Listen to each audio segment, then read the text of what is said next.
Hello, bonjour, namaste, ni hao, and ohio everybody. What is going on? It is Galeriot here. Welcome back to the YouTube channel once again for another Danmachi Memoria Freese video. And today we are going to be talking about the Knights of Fianna Part 2 Gacha banner. We're going to be checking out how good the units are in the great old year of 2023, and we're going to be checking out the banner and seeing if it's any worth for you guys to even consider summoning on it. Now, of course, if you guys go on to enjoy this video, remember to leave a like down below, subscribe to the channel for more Danmachi and Danmachi Memoria Freese content, and of course, leave a comment down below as well. As always, let me know, do you guys still use the characters from that banner? And if so, which characters do you guys use? And if you did summon, let me know how those summons went as well. I'm very curious to see what you guys have to say in the comments down below. Now, before we get into this video, some of you guys are probably wondering, Gale, where's the Danmachi Battle Chronicle video? You know, there should have been a stream today. Where's it at? Where's the reaction video at? Unfortunately, there were some technical difficulties with the HoloLive streamer streaming Danmachi Battle Chronicle, and as a result, that stream has been postponed to a later date. We don't have a date yet for it. So as a result, unfortunately, that stream has been pushed back. So today, you're gonna get this video. Along with this video, there will be another should you summon video. Of course, we're gonna be going over the two main story release gacha banners later in the day, so stay tuned for that. But today, our focus is going to be on, in this video, the Knights of Fianna Artificial Hero Gacha banner. Now, this part 2 banner, I remember quite vividly. I was shocked that we were only getting one banner for part 2. It was a bit of a surprise, right? Because usually whenever we get an anniversary, right, it's always parts 1 and 2 are usually the big part 2 banner, you know, sets basically. There's always 2 banners in those 2 parts. It's rare that we get a single banner so early on in the anniversary, but for the 5th anniversary, this is the banner we only got, and it was quite surprising. And the thing is, right, at the time, I remember I really liked some of these units. I really liked Felice, I really liked Finn, Lazar was also pretty interesting. All 3 of these units had their own specialities. Of course, at this point, we still didn't know what was going to be in part 3, right? And I remember even using a lot of my gnome tickets on that Finn over there. Now, he's still very decent, but in hindsight, I do think I could have probably used my gnome tickets towards STR Felice, of course, with the light team coming up and everything. I could have probably used my gnome tickets on other light units as well. So it was a little bit weird back then, but overall, it was a very interesting period with only one banner in part 2, and it was just okay. It was kind of confusing at the time, but then of course we got another 2 banners in part 3, and obviously the rest is history. We'll get on to part 3 next week. Today, let's focus on part 2, and let's talk about the units themselves and why are they still so good. You know, all 3 of these units, right? Finn, Lazar, Felice are still top tier units. Of course, Lazar being an integral part of the light team, Felice, adult Felice, having one of the best assist skills in the game right now. Of course, until we get a power crept version of her or an equal version of her in the near future, she's still a fantastic assist. And of course, Artificial Hero Finn himself is a fantastic option for a dark physical team. So all 3 of these units are still fantastic. Let's take a look at Artificial Hero Finn first, and let's talk about him. So Artificial Hero Finn is a dark physical attack type unit. If you take a look at his stats, right, it doesn't seem like that at first glance that he is insane, you know, with the low agility stat, the low dexterity compared to, you know, so many units that have over 1,000 dexterity or just under 1,000 dexterity. Only 957, agility is only 900. His endurance stat is, however, very, very solid, along with his STR stat being nearly 2,200, right? And if you take a look at his skills, you'll see why that's the case. You'll see the endurance stat being a very integral part to his kit. So his special arts Birga is an AoE ultra dark physical attack, damage plus 90% per each self STR buff skill. So already based on that first line, also ultra penetration rate, by the way, he does give himself that. But if you take a look at that first part of the skill, right, it's already pretty darn strong. 180% damage basically from the damage boost you can get for each STR buff skill that you can give him. So that's fantastic. And then on top of that ultra penetration rate, it's something that a lot of people prefer to ultra critical rate, because you're guaranteed to at least get that penetration, and then the critical can be on top of that, because there are opportunities where you do get, like, say for example, a crit plus guard, right? And what penetration does is it guarantees you penetrate through that guard, and then of course on top of that you can get a crit as well. So it's always preferred. Ultra penetration rate is always preferred over ultra critical rate for that particular reason. Along with that, he gives himself 4 additional actions of high dark physical attacks on foes and 30% MP heal, and avoids KO times 1 only when HP is greater than 5%, removed when HP is less than 5% on self. So that's kind of nice, of course, you know, getting the additional 4 actions with the MP heal, and then of course getting the avoids KO as well. It's only for himself, but it's still a pretty handy ability to have, of course, especially if you're, you know, the last man standing and you're trying to just get that last enemy or 2 enemies down in war games or Telskura Abyss. It's always very, very handy to have an ability like that. His first combat skill, Funeral Spear, is a single target super dark physical attack, damage plus 90% per each self STR buff skill with ultra penetration rate. Again, very solid ability. As I mentioned earlier on, the ultra penetration rate, 180% damage boost, and a super modifier, not a high modifier, is brilliant. It's fantastic. Along with that, he does have a lifesteal effect, basically, where he heals 30% HP of the damage dealt, which is fantastic. I think that's brilliant. Overall, very, very solid. His second skill, Blood Fury Spear, is an AoE super dark physical attack and HP heal 30% of damage. Once again, very much a lifesteal mechanic basically. He also removes agility, god rate, and P-res buffs, and self plus 3 actions of mid dark physical attack on foes, and 30% 8 MP heal, and avoids KO times 1 only when HP is greater than 5%, removed when HP is less than 5% on self. A really strong ability. Again, you know, you take a look at this ability, right? And I mean, I'm gonna point that out. Being able to remove agility, god rate, and P-res buffs is immense. It is always immense. The only real issue with this ability, right, is that this should have been a slow ability. If this was a slow ability, right, and you could go from Blood Fury Spear to his third skill, which we'll get onto in a second, I think this guy would be insane even now. He would be probably way better than even units like, for example, Bell and Ryu, to be quite honest. I would genuinely say that. Unfortunately, that's not the case here. It is a normal speed. There is no fast or slow modifier. It's just a neutral modifier. And, as a result, there is an opportunity for him to go faster than some other units. For example, Hero Festa Bell, right? Hero Festa Bell's agility buff that he gives himself is a slow physical attack, or slow buff, sorry, not physical attack, it's a slow buff. And as a result, he'll always go last, he'll always go behind, or he will go after the likes of this attack, Blood Fury Spear, and so on and so forth. Whenever there's a slow modifier, expect it to go last, basically. So the way it works, right, the way it all works is fast goes first, neutral goes second, and then slow goes last, no matter what. That's the first priority set that they look at. Then the next priority set it looks at is, if it's a buff, it'll go first, or debuff. Buff/debuffs go first, then physical attacks, then magic attacks. So basically, if you have, let's say, for example, a fast modifier for the 3 I mentioned, right? All 3 of the abilities that I mentioned, the buffs, physical attacks, magic attacks, they're all of the fast nature, right? Then buffs will go first, then physical attacks, then magic attacks. But let's say, for example, I have a slow buff, but a fast magic attack.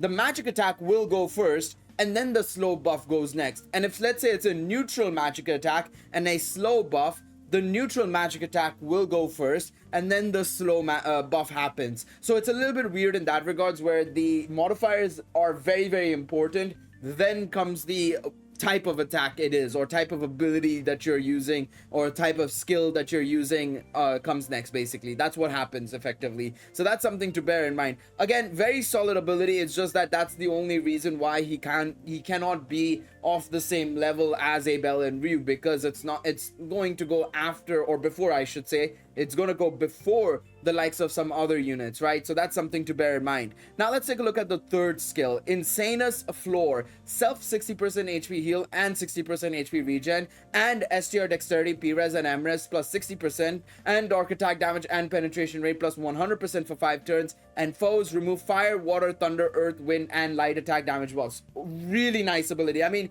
you guys saw in yesterday's video. If you guys haven't checked out that video, please be sure to go check it out. When we talked about the Eyes in Wonderland units, right, and we took a look at, I think it was Riveria, right? Riveria has the same ability of removing these buffs, right? But she goes fast, right?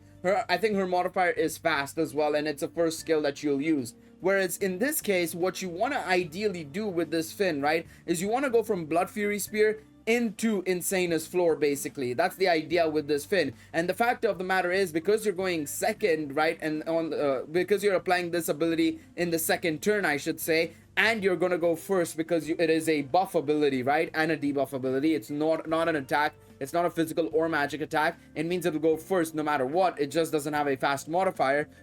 That will allow you to basically get these abilities to go off effectively. So it's really, really nice. It's just that, yeah, I mean, you know, it's missing the fast modifier. And the second thing is that this ability doesn't remove the agilities for certain units, which means it'll go second no matter what.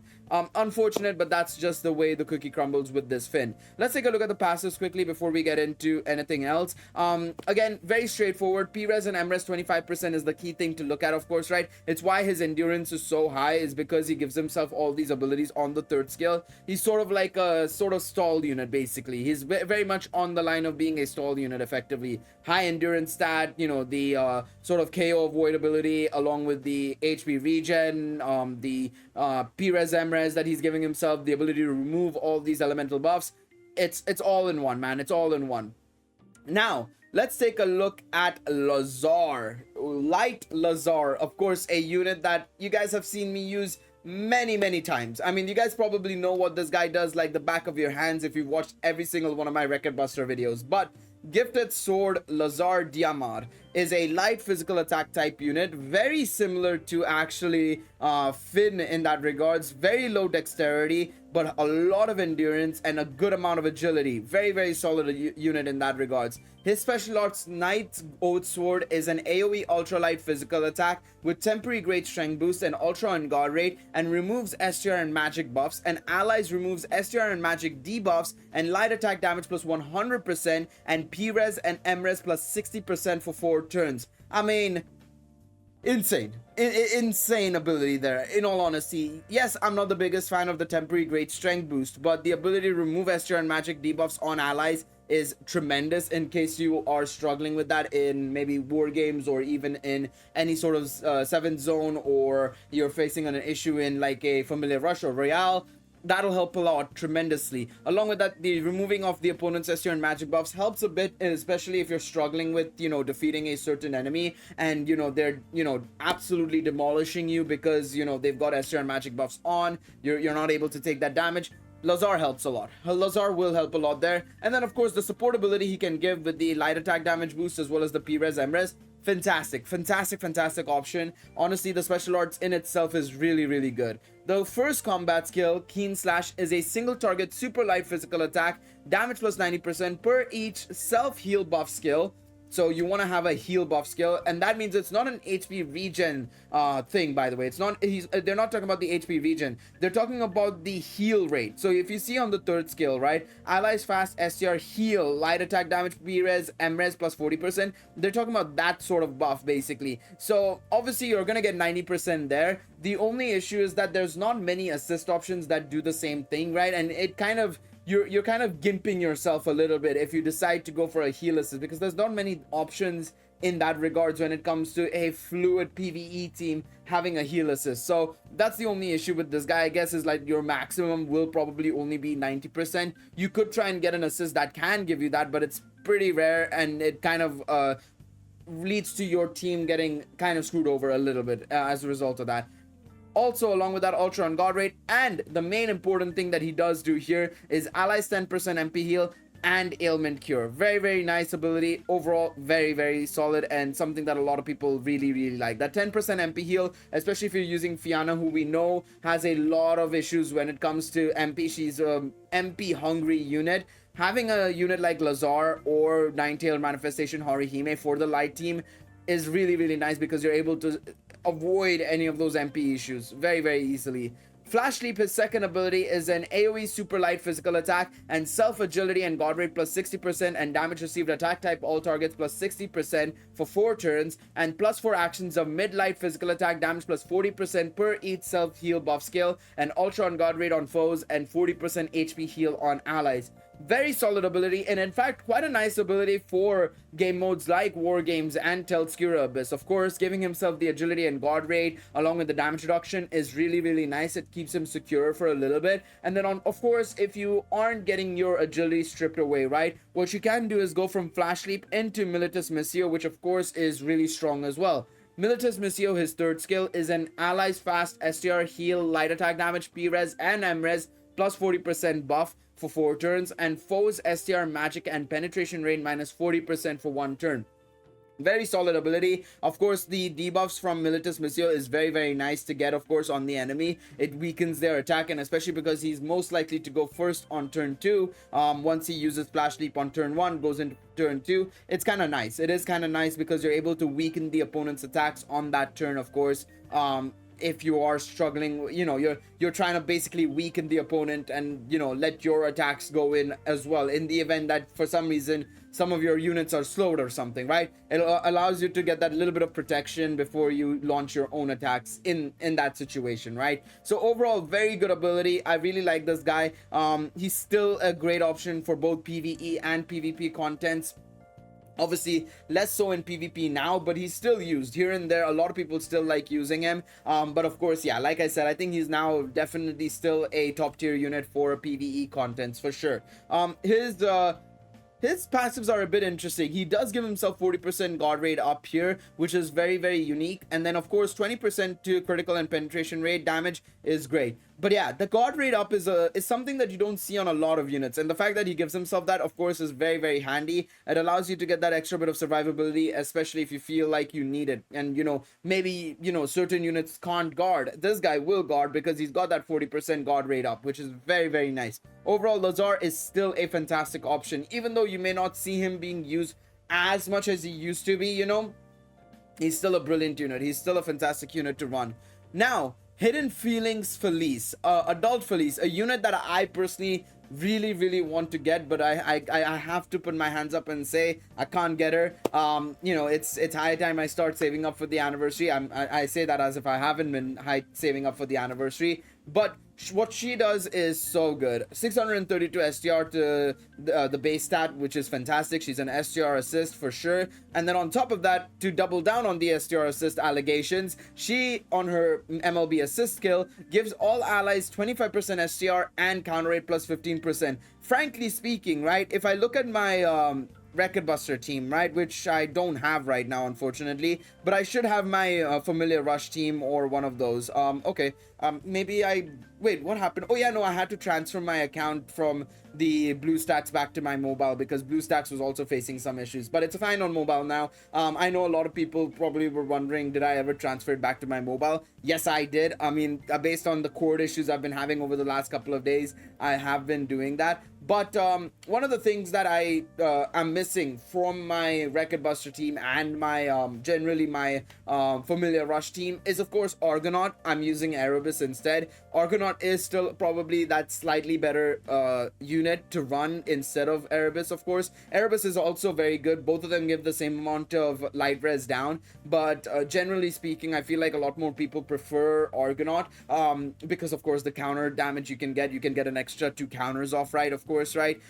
Those do apply to Record Buster as well, by the way. You can get counters off from Argonaut in Record Buster, so that's extra damage, and then generally as well, he's a little bit better there. But along with that, the other unit that I am tremendously missing, and missing, quite honestly speaking, in the sense of like, she's the reason why I'm not getting the same levels of damage as other units, is mainly because I have this Eyes instead. She's literally like, this is the best assist you can take into Record Buster or Familiar Rush or 7 Zone. It's just that I would remove Erebus for Argonaut, and I would remove this Eyes for Adult Felice. That's the only thing I would do basically with this. But yeah, a really solid part 2 gacha banner. I think this is probably one of the best ones to go for, to be quite honest, just because of Adult Felice and Lazar. Now, I don't know if Adult Felice will get replaced in this upcoming anniversary. We don't know. In all honesty, I really wouldn't blame you guys trying to get that final copy for her, or trying to get that second to last copy for her, and then using your gnome tickets to MLB her. Really wouldn't blame you guys. She's still very good. the thing is, we don't know exactly what's gonna get power crept in this anniversary when it comes to assists. It's usually only a certain set of assists that get power crept. We don't know which ones it's gonna be. Will it be the SR magic assist? Will it be, or going from 25% to 30%? Will it be the resistances going from minus 25% elemental resist to minus 30% elemental resists? We don't know, right? We don't know, and that's something we need to take a look at and just wait and see, to be quite honest. So yeah, let me know what you guys think down below in the comments. Did you guys summon on this banner, and if so, how did it go? And yeah, that's about it. Hopefully you enjoyed this video. Leave a like down below if you enjoyed it, subscribe to the channel, and I will see you guys in the next one. Take it easy, everybody. Bye bye.